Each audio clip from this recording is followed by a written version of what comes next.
Basically share market के अंदर हम जो फ्यूचर में काम करते हैं, ऑप्शन में करते हैं, इक्विटी में करते हैं, वो होता क्या है उसका एक बार इंट्रोडक्शन करते हैं। जैसे आप लोगों ने कभी रियल एस्टेट में काम किया होगा। रियल एस्टेट में जैसे आपने कोई प्रॉपर्टी खरीदी होगी या बेची होगी, आपके किसी रिलेटिव ने ऐसा कुछ काम किया होगा, है ना, तो आपको उसका आइडिया होगा। उसमें क्या रहता है रियल एस्टेट में, मान लो अगर 1 करोड़ की अमाउंट की प्रॉपर्टी है, ठीक है जी, आपने सामने वाली पार्टी को 1 करोड़ रुपए पे कर दिए, ठीक है, और उसकी रजिस्ट्री अपने नाम पे करा ली, ठीक है। अब वो प्रॉपर्टी चाहे आप अपने पास रखो, अपने बच्चे को ट्रांसफर करो, आज बेचो, 10 साल बाद बेचो, तो उसका कोई इम्पैक्ट नहीं होता, ठीक है। सिमिलरली शेयर मार्केट में आपने कोई एग्जांपल के लिए 1 करोड़ रुपए के अमाउंट के शेयर थे, उसके लिए आपने 1 करोड़ रुपए की पेमेंट कर दी और उनकी आपने डिलीवरी ले ली, यानी कि वो शेयर अपने नाम पे करा लिया आपने, ठीक है। अब आपकी मर्जी है, आप उसको आज बेचते हो, 6 महीने बाद, 1 साल बाद, मतलब आपके ऊपर कोई टाइम की बाउंडेशन नहीं है, ठीक है। शेयर बाजार में जब हम पूरा पैसा देख के काम करते हैं ना, उस काम को बोलते हैं इक्विटी या डिलीवरी।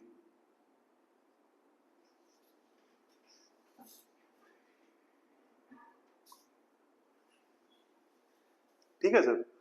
दूसरा काम क्या होता है, दूसरा काम होता है जो प्रॉपर्टी डीलर काम करता है। प्रॉपर्टी डीलर क्या काम करता है, वो 10% अमाउंट देगा सामने वाले को और बोलेगा जी मैं ना 3 महीने के अंदर या 6 महीने के अंदर, जो भी उसका टाइम में एग्री होता है, इतने टाइम में मैं ये रजिस्ट्री अपने नाम पे करा लूंगा। ऐसे ही काम करता है डीलर। शेयर मार्केट में भी सेम काम होता है कि आपने इक्विटी का जो शेयर का अमाउंट बनता था ना, उसका 10% रुपया दे दिया और बोल दिया जी इसमें ना 3 तरीके की एक्सपायरी होती है, 1 महीने में रजिस्ट्री करा लूंगा, 2 में करा लूंगा या 3 में करा लूंगा। इतने टाइम में मैं पूरा 90% बचा हुआ पैसा आपको देके और शेयर को डिलीवरी के अंदर चेंज करा लूंगा जी मैं, ठीक है। शेयर मार्केट में इस काम को बोलते हैं फ्यूचर। यानी आपने 1 करोड़ के जो शेयर थे उनके 10 लाख रुपए दिए और 3 मंथ्स के लिए उनको अपने नाम पे करा लिया, ठीक है जी। अब इसमें क्या होता है, अब वो 1 करोड़ रुपए का शेयर, अच्छा, अब इसमें शेयर मार्केट में क्या होती है फैसिलिटी, सॉरी रियल एस्टेट में भी सेम होता है। अब डीलर के रेट बीच में बढ़ गए, ठीक है। अब 1 करोड़ की प्रॉपर्टी के रेट हो गए 1 करोड़ 2 लाख, तो क्या होगा, डीलर किसी और के नाम पर रजिस्ट्री करा देगा और 2 लाख का प्रॉफिट ले लेगा। अगर हो गया 98 लाख, तो अगर उसके पास पैसे हैं तो वो पूरे पैसे देके अपने नाम करा लेगा, सोचा कि जी बाद में रेट बढ़ जाएंगे, एक तो ऐसे कर सकता है। दूसरा काम क्या हो सकता है कि वो अपना लॉस बुक कर ले, 2 लाख रुपए का जो लॉस है वो लॉस को बुक करके और अपनी ट्रेड को काट ले, ठीक है। अब हमारे शेयर मार्केट में भी ऐसे ही होता है, अगर ये चाहे तो ये बंदा इक्विटी में भी चेंज करा सकता है पूरे पैसे देके, या फिर अगर इसको फायदा हो गया, 1 करोड़ 5 लाख का शेयर हो गया जो 1 करोड़ का शेयर था, ठीक है, तो 5 लाख का प्रॉफिट बुक करके फ्यूचर को काट देगा, ठीक है। मतलब जैसे रियल एस्टेट में सिमिलर इसके पास दोनों ऑप्शन है, ठीक है जी। तो ये काम तो हो गया 1 करोड़ वाला पूरा पैसा दे के जो काम हुआ, जिसको रियल एस्टेट में रजिस्ट्री बोलते हैं और शेयर मार्केट में इक्विटी बोलते हैं। दूसरा काम जो प्रॉपर्टी डीलर करता है, 10% रुपए दे के टाइम रख लिया कि जी इतने टाइम तक मैं रजिस्ट्री अपने नाम पे करा लूंगा, ठीक है। अब वो रेट इंक्रीज हो गए तो प्रॉफिट बुक कर लेगा और रेट डाउन हो गए तो उसका लॉस बुक हो गया। ये वाला काम शेयर मार्केट में बोला जाता है फ्यूचर, ठीक है जी। अब तीसरा काम है ऑप्शंस वाला। ऑप्शन क्या होता है, कोई एक बंदा आया, उसने बताया जी मैं बहुत बड़ा एक्सपर्ट हूं, मैं जानता हूं कि ये शेयर के प्राइस तो बढ़ने वाले हैं, ठीक है, लेकिन मेरे पास पैसे कम है, मेरे पास पैसे 50,000 रुपए ही है, ठीक है जी। ये बोला जी मेरे पास तो 50,000 रुपए। अब 50,000 रुपए के अंदर 10 लाख वाला काम तो हो नहीं सकता, ठीक है जी। अब यहां पे एक स्पॉन्सर आएगा, ठीक है। स्पॉन्सर क्या करेगा, इसके 50,000 रुपए ले लेगा और इसके ब्याह पे 10 लाख रुपीज सामने वाली पार्टी को दे देगा, ठीक है। अब वो 50,000 रुपए में इसका काम करवा रहा है, कितने का, 10 लाख का काम करवा रहा है।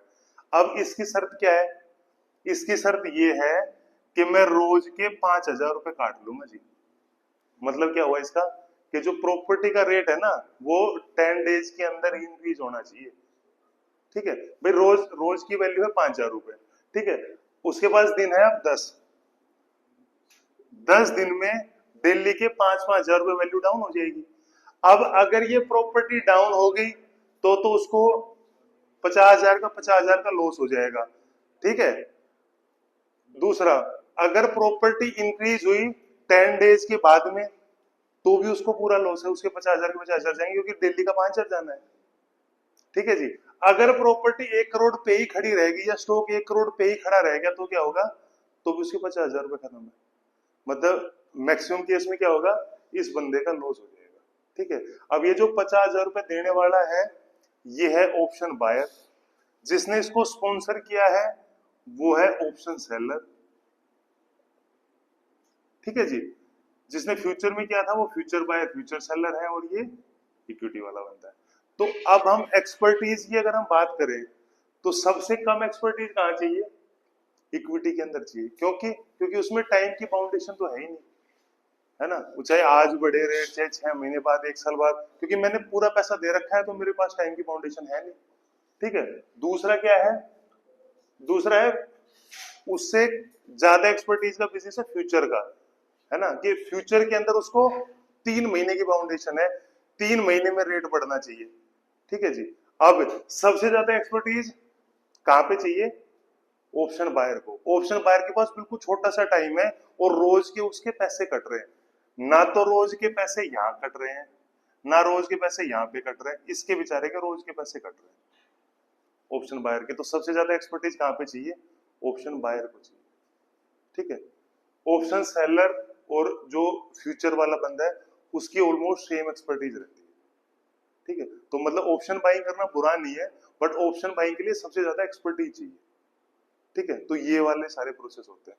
बाकी जब आगे की क्लासेस आएंगी ना उनमें बताएंगे कैसे फ्यूचर में काम होता है, कैसे ऑप्शन में, कैसे इक्विटी में। ठीक है, ये खाली इंट्रोडक्शन था इसका। बैंक यूज करते होंगे, बैंक की ऐप वगैरह आप यूज करते हो सर, बैंक की ऐप, फोन पे वगैरह, ये गूगल पे यूज, क्या प्रोसेस होता है उसमें,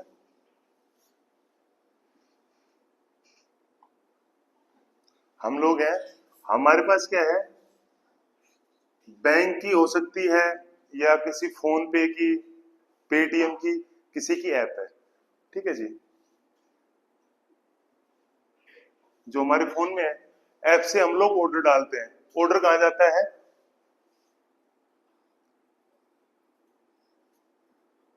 बैंक के प्लेटफॉर्म पे।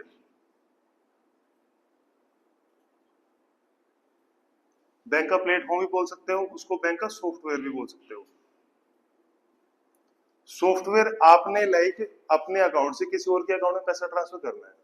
ठीक है जी, आप ऑर्डर डालोगे ऐप पे जाके। ठीक है जी, ऐप क्या करेगी, ऐप ऑर्डर देगी बैंक के प्लेटफॉर्म को कि जी ये बंदा इतने अमाउंट की ट्रांजेक्शन अपने अकाउंट से काट के इनके अकाउंट में डालना चाह रहा है।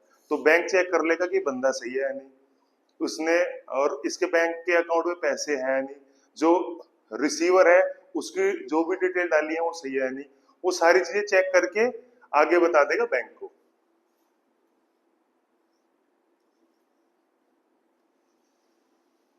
बैंक के पास अमाउंट रखा हुआ है, बैंक पैसे ट्रांसफर कर देगा दूसरे के पास।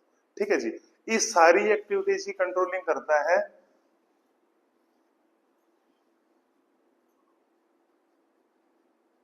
RBI, reserve bank of India. ठीक है सर, बैंकिंग की यही प्रोसेस होती है। सिमिलर प्रोसेस ही शेयर मार्केट में होती है। शेयर मार्केट में कैसे प्रोसेस होती है,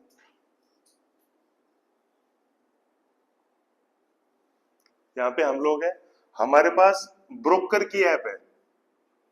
ब्रोकर कोई भी हो सकता है, angel one, Zerodha, Motilal Oswal, grow, बहुत सारे ब्रोकर है। ठीक है, हमारे पास है ब्रोकर की ऐप।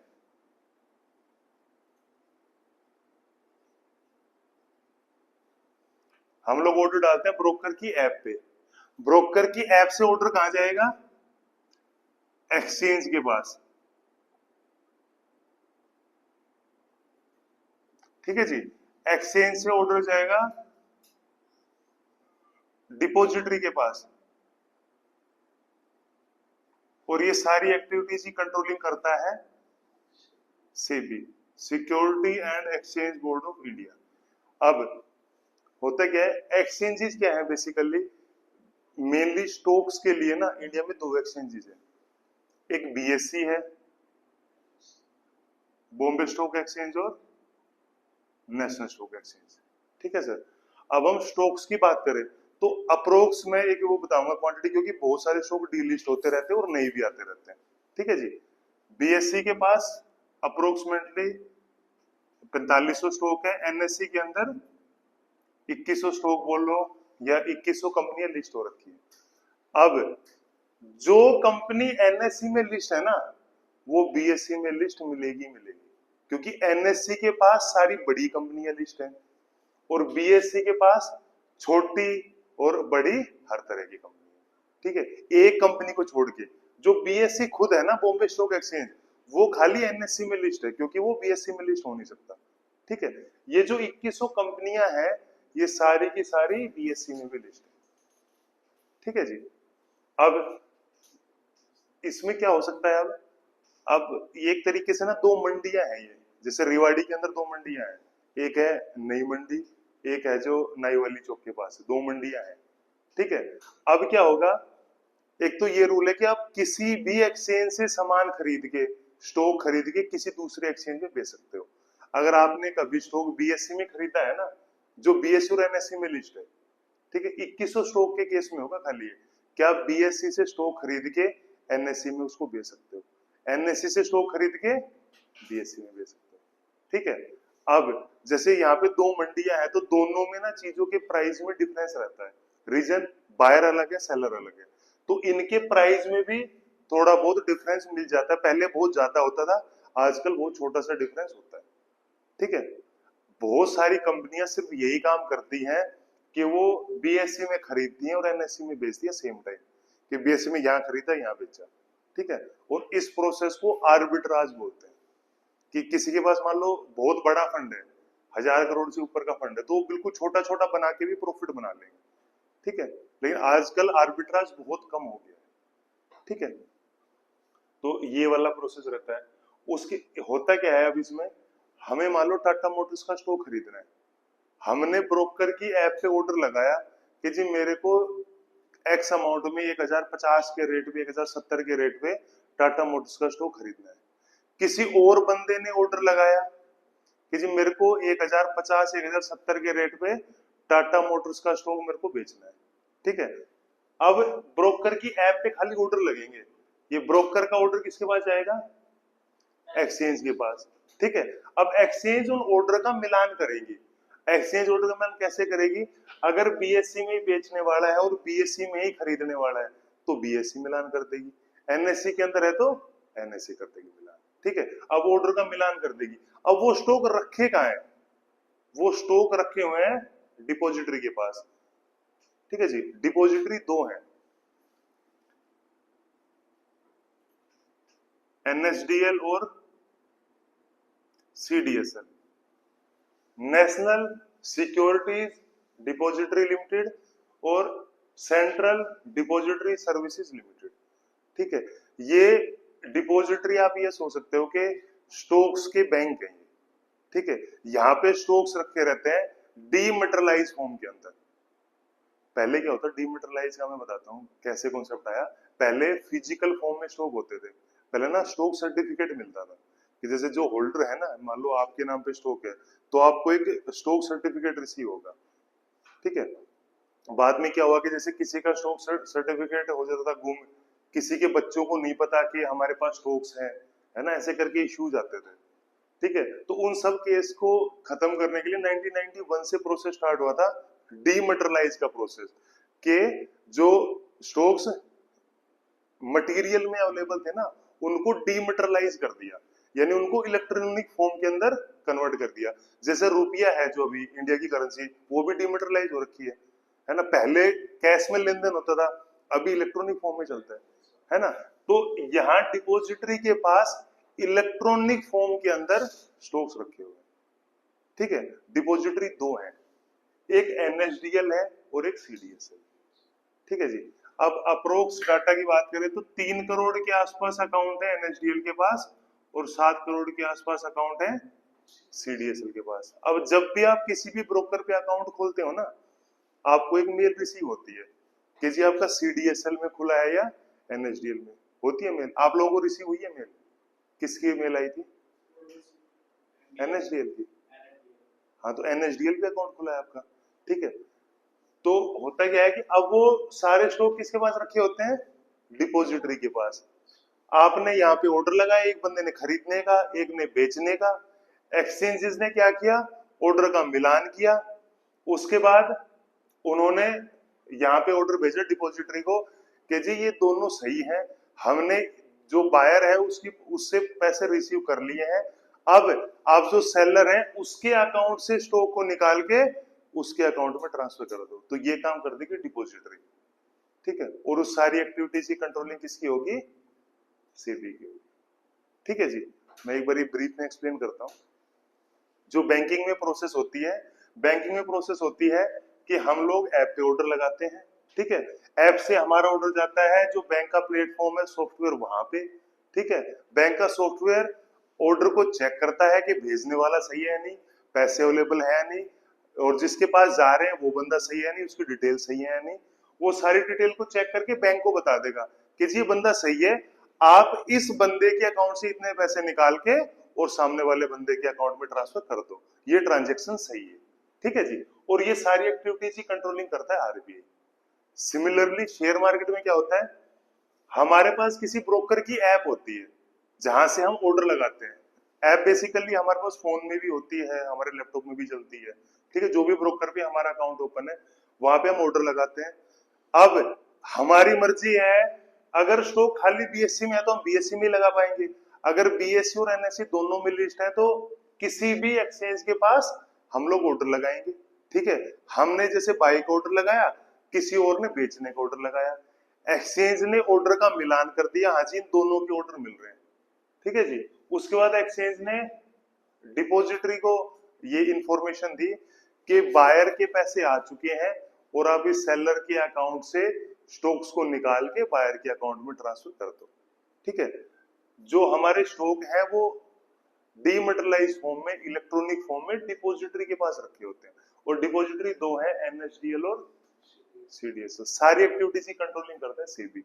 एक बार ना ये वाला अपने पास ड्रॉ कर लो। क्या होता है, दो तरीके से शेयर बाजार में काम होता है। एक तो होती है प्राइमरी मार्केट, एक होती है सेकेंडरी मार्केट। प्राइमरी मार्केट क्या होती है?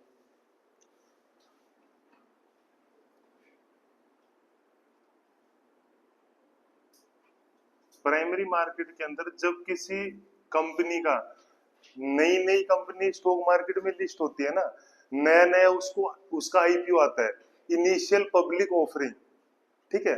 जब भी कोई नया आईपीओ आएगा वो प्राइमरी मार्केट में आता है, ठीक है। होता है क्या है प्रोसेस? उसके अंदर मान लो ये है कोई कंपनी, ठीक है, और यहाँ पे कौन कौन है? एक तो हम लोग हो गए इंडिविजुअल्स, या उसको रिटेल भी बोल सकते हैं हम लोग, ठीक है।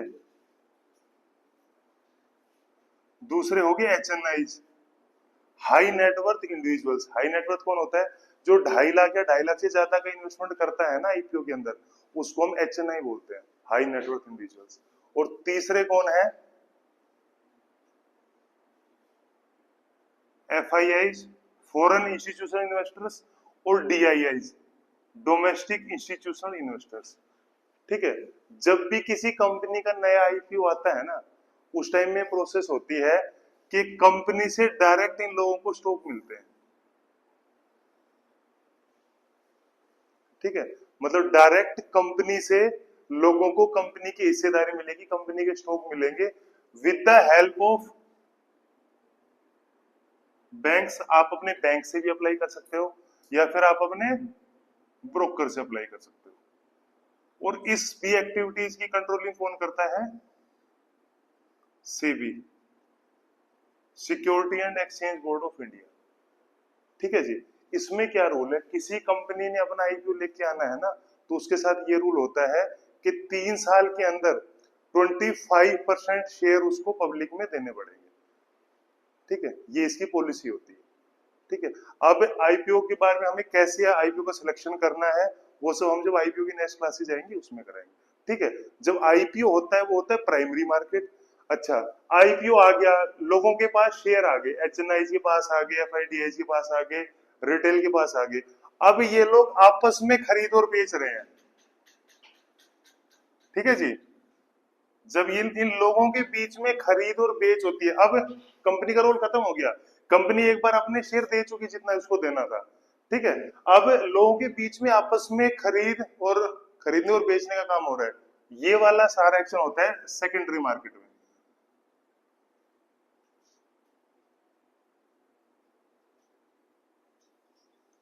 ठीक है जी। जब भी कोई नया स्टॉक आएगा, नई लिस्टिंग आएगी, आईपीओ आएगा, वो होगा प्राइमरी मार्केट के अंदर। वहां पे कंपनी से डायरेक्ट लोगों को, एचएनआईज को, एफआईडीआईज को शेयर मिलते हैं, ठीक है। किसकी हेल्प से? वो लोग प्लेटफॉर्म यूज करते हैं बैंक्स का और ब्रोकर का, ठीक है। सारी कंट्रोलिंग सेबी की होती है, ठीक है जी। ये तो हो गया प्राइमरी। दूसरा क्या हो गया कि लोगों के पास शेयर आ चुके हैं, एफआईडीआईज के पास आ गए, अब ये लोग आपस में खरीद और बेच रहे हैं, तो वो वाला होता है सेकेंडरी मार्केट। जैसे कि एग्जांपल के लिए एचडीएफसी बैंक है, रिलायंस है, उसमें हम स्टॉक खरीद रहे हैं और बेच रहे हैं, तो कंपनी नहीं बेच रही है, वो जिन लोगों ने ऑलरेडी खरीद रखा है वो बेच रहे हैं। मतलब कंपनी तो हिस्सा दे चुकी है, जो भी उसको देना था, अभी हम लोग आपस में खरीद और बेच रहे हैं, तो उस प्रोसेस को बोलते हैं, वो मार्केट को सेकेंडरी मार्केट बोलते हैं, ठीक है जी। दो तरीके की मार्केट है, प्राइमरी और सेकेंडरी। जब भी सेकेंडरी मार्केट ग्रो करती है उस टाइम में सबसे ज्यादा आईपीओ आते हैं, ठीक है। इस टाइम में बाजार चल रहा है, रिकॉर्ड आईपीओ आ रहे हैं, ठीक है जी। अब शेयर बेसिकली होते क्या है, कंपनी क्यों अपने आप को लिस्ट कराती है, उसको क्या फायदा है, क्या नुकसान है, वो सारा हम लोग करते हैं। ये यहां तक का हो गया ना क्लियर आपको?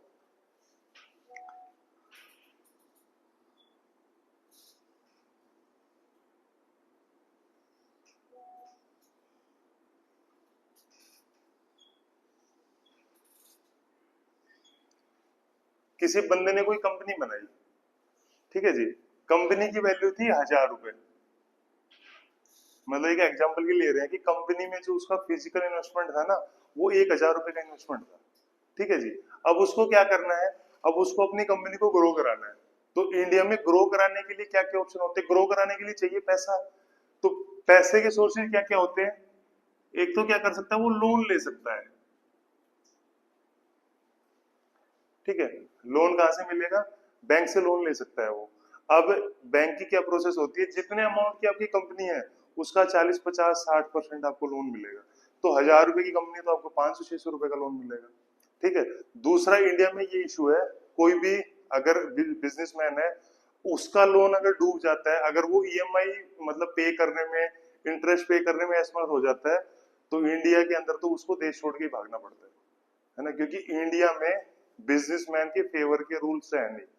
दूसरा, जो सोशल मीडिया है वो इंडिया में बहुत ज्यादा एक्टिव है। एक्चुअली उन लोगों को रूल कुछ पता नहीं, वो बोलेंगे जी इसको पकड़ो, ये देश के 5000 करोड़ खा गया, बट एक्चुअल में क्या होता है कि देश को वही लोग चला रहे हैं, है ना। मतलब उन लोगों की इंडस्ट्रीज हैं, लोग काम कर रहे हैं, देश को ग्रो करने में भी हेल्प उनका ही है, बट इंडिया में लोन में खतरा है, ठीक है। मतलब एक लेवल तक लोन में उसको डर है। दूसरा काम क्या कर सकता है वो, एंजल इन्वेस्टर ले सकता है। एंजल इन्वेस्टर बेसिकली क्या होते हैं, इंडिया के अंदर अगर आप अपनी कंपनी की हिस्सेदारी 99 लोगों तक बेच रहे हो ना, 99 लोगों तक अगर आप अपने काम में, अपने धंधे में अगर बिजनेस पार्टनर बना रहे हो, तो आपको शेयर मार्केट में लिस्ट कराने की जरूरत नहीं है। 99 लोगों तक तो आप वैसे हिस्सेदारी बेच सकते हो। जैसे आपका कोई भी फैक्ट्री है, कारखाना, कोई भी बिजनेस है, तो 99 लोगों तक आप डायरेक्ट हिस्सेदारी बेच दो, उनको बोलते हैं एंजल इन्वेस्टर। अब एंजल इन्वेस्टर में रिस्क क्या होता है, भारत पे का नाम सुना है आप लोगों ने?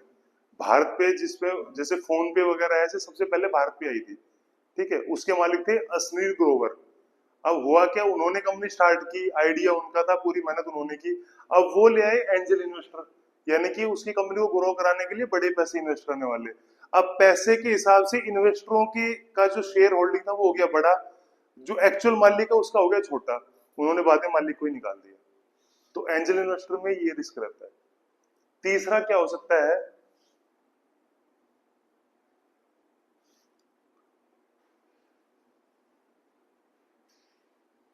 List in stock market. Stock market में लिस्ट करा लो। अब स्टॉक मार्केट में लिस्ट कराने की क्या प्रोसेस होती है, उसको क्या करना पड़ेगा, 1000 रुपए की कंपनी थी, उसने अपनी कंपनी के 100 हिस्से करे, नंबर ऑफ शेयर, हिस्से लगा लो, टुकड़े लगा लो, या उसको हम शेयर बोल सकते हैं। उसने 100 शेयर बना दिए अपनी कंपनी के, ठीक है जी। 50 शेयर अपने पास रख लिए, 50 उसने शेयर मार्केट में दे दिए, ठीक है। 25% का तो मतलब मिनिमम स्लैब है, मैक्सिमम आप कितना भी दे सकते हो, ठीक है। अब क्या हुआ, खड़े खड़े अब इसका 100 हिस्से किए, 1000 रुपए की कंपनी थी, तो 50 हिस्से उसने बेच दिए, ठीक है। अब यहीं पे उसको 500 रुपए का रिटर्न आ गया, लोगों को, रिटेल को उसने हिस्सेदारी बेच दी थोड़ा थोड़ा, उसकी वैल्यू होगी 1000 प्लस 500, 1500 रुपए हो गए। कंपनी सेम है, सेम बिजनेस चल रहा है, 500 रुपए उसके पास एक्स्ट्रा आ गया। अब क्या हुआ, शेयर बाजार डिमांड और सप्लाई के बेस पे चलता है ना। दुनिया में किसी भी चीज की कीमत कब बढ़ती है, जब उसकी डिमांड ज्यादा हो, सप्लाई कम हो, तो क्या होगा, प्राइस ऊपर जाएगा। ऐसे ही होता है हिमांशु, जब सप्लाई बहुत ज्यादा होती है, डिमांड कम होती है, तो प्राइस डाउन आ जाता है। जब जब जैसे पीछे टमाटर का रेट था, टमाटर का रेट कब बढ़ा था कि कुछ बारिश वगैरह की वजह से फसलें खराब होगी, सप्लाई कम है, डिमांड वही की वही है, इंक्रीज होगी, तो प्राइस अब चले गए। फिर सप्लाई इंक्रीज होगी, डिमांड वही है, तो प्राइस डाउन होगी। शेयर बाजार भी ऐसे ही काम करता है। अब शेयर बाजार में शेयर है इसके 50 तो मालिकों के पास है। अब मान लो ये कुछ ईवी का काम कर रहा है, ईवी का प्रोडक्ट बना रहा है, कोई सोलर प्लेट बना रहा है, ठीक है। तो लोगों को लगा कि यार ये कंपनी तो फ्यूचर में ग्रो करने वाली है, अच्छी कंपनी है, तो लोगों ने इसको बाई करना स्टार्ट कर दिया। अब बाई करेंगे तो शेयर तो 50 ही है शेयर बाजार में, तो सप्लाई कम है और डिमांड इंक्रीज होगी, तो वो प्राइस उसके अप जाएंगे। शेयर बाजार में हर शेयर के प्राइस ऐसे ही बढ़ते हैं, जब उसकी डिमांड होती है ना, और जिसके पास ऑलरेडी रखा हुआ है वो बेचना नहीं चाह रहा, तो डिमांड बढ़ गई, बेचने वाले कम है, तो प्राइस ऊपर जाएंगे। जब डिमांड कम है तो बेचने वाले चाहते हैं, तो प्राइस डाउन जाएंगे। अब इस केस में क्या हुआ, अब इसकी डिमांड इंक्रीज होगी और वो शेयर की वैल्यू 10 रुपए से होगी 20 रुपए, ठीक है जी। अब इसी कंपनी की वैल्यू, कंपनी फिजिकली 1000 रुपए की है, कंपनी ने कुछ नहीं किया है, बट शेयर बाजार के हिसाब से कंपनी की वैल्यू कितनी हो गई अभी, 2000 रुपए हो गई भाई। हाँ, 20 रुपए का एक शेयर हो गया, नंबर ऑफ शेयर है 100, अब उसी कंपनी की वैल्यू होगी 2000। अब अगर ये लोन लेने जाएगा तो किसके हिसाब से मिलेगा लोन, 2000 के हिसाब से मिलेगा। शेयर बाजार का एक रूल है, एक बारी आपकी कंपनी शेयर बाजार में लिस्ट हो गई ना, तो आपकी एक्चुअल फिजिकल क्या वैल्यू है उसकी वैल्यू खत्म हो जाती है। उसका मैं आपको एक एग्जांपल देता हूँ। 1-1.5 साल पहले अदानी जी के स्टॉक गिरे थे, ठीक है, तो उस टाइम में वो वर्ल्ड के नंबर 2 सबसे रिच आदमी थे, और वो 2 से गिर के सीधे कहां पे पहुंच गए थे, 27 करके पहुंच गए थे 3-4 दिन के अंदर, ठीक है। अब ना तो उनके पोर्ट बंद हुए, ना उनकी कंपनियां बंद हुई, उनकी प्रॉपर्टी, इवन उनसे पास जो फिजिकल पैसे थे वो सब कुछ सेम था, लेकिन शेयर बाजार में उसकी कंपनी का वैल्यूएशन कम हो गया, इसलिए वो नीचे गिर गया। जो भी कंपनी शेयर बाजार में लिस्ट हो गई ना, उस कंपनी की वैल्यू कि उसकी करंट मार्केट प्राइस क्या है, मार्केट कैप क्या है, उसके हिसाब से डिसाइड होगी, ठीक है। तो अब शेयर की एक्चुअल वैल्यू क्या थी सर, एक्चुअल वैल्यू 10 रुपीज थी, ठीक है जी। नंबर ऑफ शेयर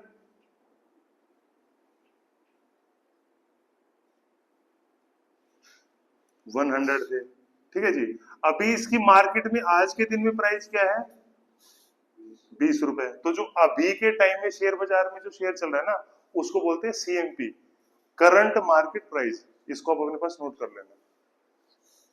और उसकी मार्केट कैप कितनी हो गई, मार्केट कैप का फॉर्मूला होता है current market price multiply by number of shares, तो ये वैल्यू होगी 2000, ठीक है जी। तो वो 1000 रुपए की कंपनी खाली शेयर बाजार में लिस्ट कराने से 2000 की होगी, अब इसको लोन भी 2000 के हिसाब से मिलेगा, है ना। और ये कंपनी की वैल्यूएशन जैसे जैसे स्टॉक बढ़ेगा कंपनी की वैल्यूएशन बढ़ती जाएगी, फिजिकली कंपनी बढ़े या ना बढ़े, ठीक है। और एक रूल होता है, जब 1000 के 2000 रुपए के हिसाब से लोन मिलेगा तो कंपनी तो ग्रो करेगी क्योंकि पैसे आ जाएंगे उसके पास, ठीक है। तो ये प्रोसेस होता है, इस तरीके से शेयर बाजार में होता है। और